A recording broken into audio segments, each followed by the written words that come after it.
Every story begins with a spark. A single page, a single voice, a single chapter. Welcome to Chapter 1, where our authors take you on the journey in their own words. Settle in, listen closely. This is where the adventure begins.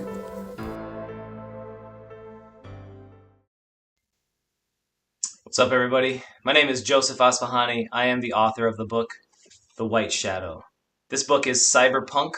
It is the game Cyberpunk, or Blade Runner, meets the movie The Crow. It's about a character that literally cannot die, caught in the year 2077 in a life she hates and wants to escape, running as a criminal of the Syndicate, with all these megacorps raiding each other and whatnot. I feel like the world needed more cyberpunk. There's very few good cyberpunk stories out there, so I set out to write something that was badass, full of action, full of twists and turns, and I think I did exactly that. This book is amazing. You should check out more than just chapter 1. Anyway, let's begin, shall we? Chapter 1. Bullets in 2077 aren't made of metal. Most of them aren't, anyway. Most bullets, and as far as I could tell the one lodged in Vasili's liver right now, are made of high-density polymer, solid state when racked in the magazine or fed from the bandolier, then searing hot plasma as they pick up speed just before slamming home and bursting and cooling into shards halfway through your guts, cooling in your blood.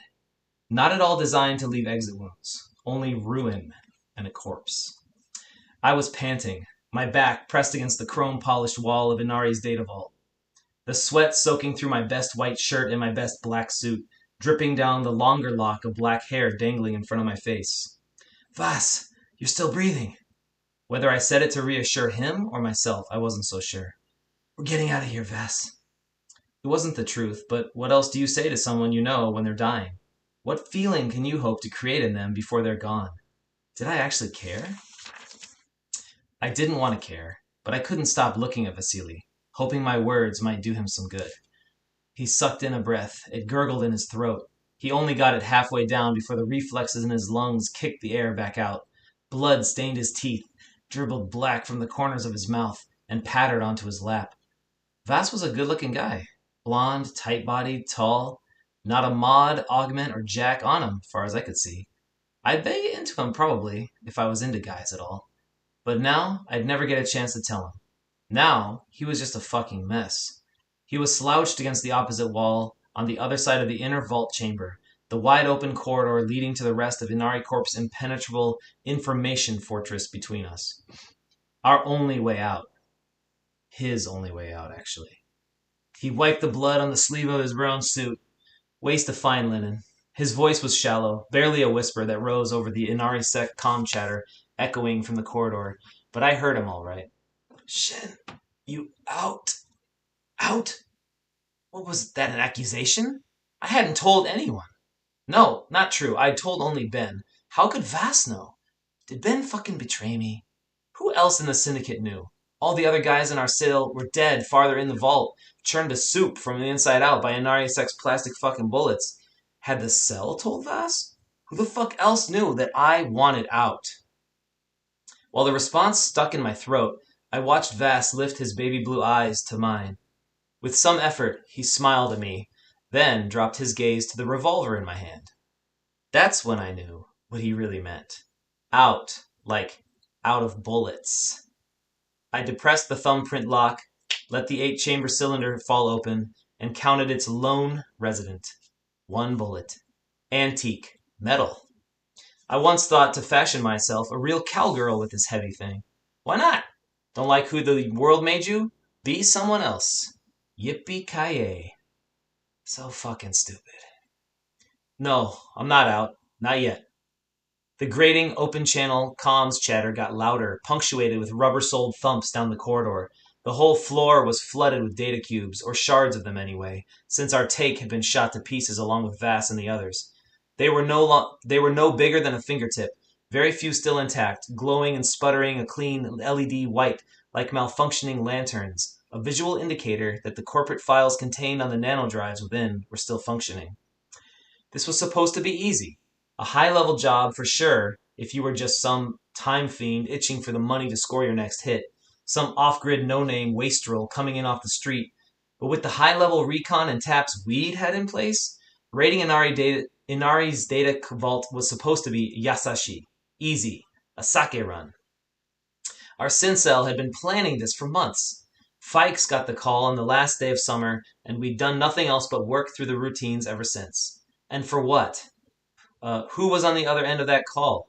A-Matter, Tenjin, Fujirai, any of the other dozen megacorps in the borders of Osaka? Who cares who? Just some corp trying to fuck over some other corp for some slight. Real world, simulated, or misrepresented. The sprawling city at large, the rest of Japan that wasn't already irradiated ash, and all the little worker bee salarymen and jin read about in the manufactured news as insider trading or something as equally misleading. But we, the syndicates and the cells we operated in, we were the drones, the soldiers in the Queen Bee's proxy wars, the criminal elements that paid handsomely under the table to steal information, schematics, proprietary codes, and powerful technology from their competitors. And we, Vasily, Ben, me, and hell, even Fikes himself, we were expendable. What kind of public relations nightmare would megacorps unleash if they sent their well-armed and armored, and clearly branded, security forces to raid one another? The half-human, cybernetic zombies I could hear drawing closer even now. I didn't need to tell Vasily how many bullets I had left. Even though half the life had already gone out of his eyes, he could read me well enough. He knew. I had one bullet.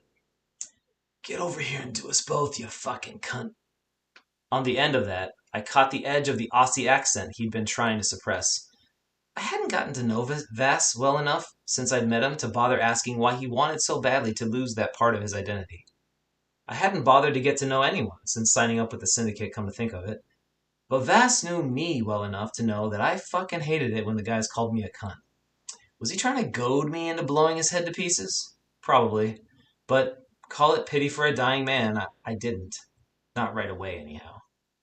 What do you want me to do exactly? Oh, I don't know, Shin. Let's put our heads together. Vasily's eyes fluttered as he turned away, his body rerouting all its remaining strength to lift a smile to his face, and his bloody index finger to his temple. He breathed the sound so softly. They're close now, Vass. You hear 'em? I won't make it over there. You know what they do when they catch you? Inarisek. Why bother telling him I did? They'll put you back together, he went on. All the parts that matter. Parts that feel pain. Put the parts of your brain in jars. The ones that may know something. And then they take you apart piece by piece. Till you give it up. Don't let them take us, Shin. Please. He had me this time, and he didn't even have to call me a cunt. I considered the final bullet. With one hand, I slammed it home and reactivated the revolver.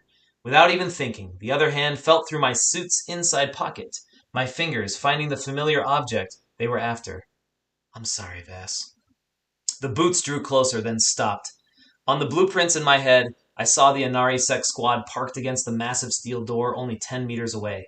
Their chatter had dropped. The vault was as still as the graveyard. Don't be.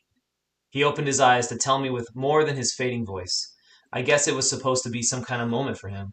But he laughed when he saw me fixated on the old Shinto charm I held. My omamori. Its worn red ribbon laced delicately between my fingers. Ha! The sound was more cough than laugh, bringing up a fresh spray of black liver blood on Vasily's lap. I didn't know you were religious. I'm not, I said. Then everything happened at once.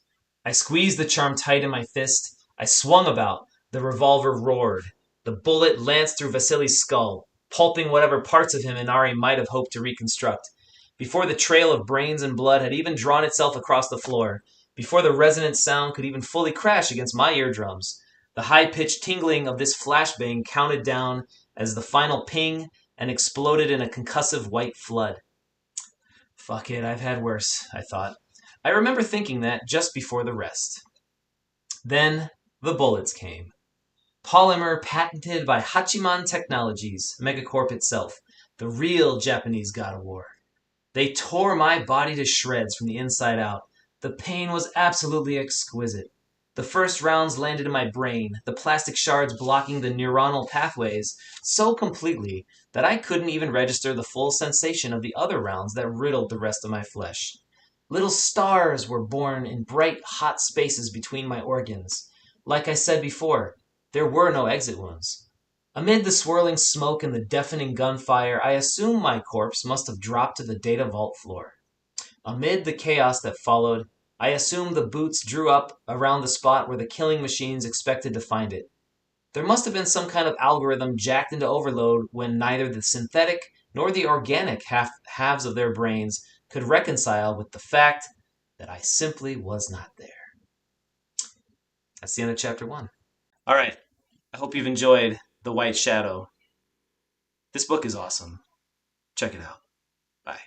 Oh, follow me on TikTok and I'll read you some more. The first chapter has been read, but the story has only just begun. Join us again for more voices, more worlds, more Chapter 1.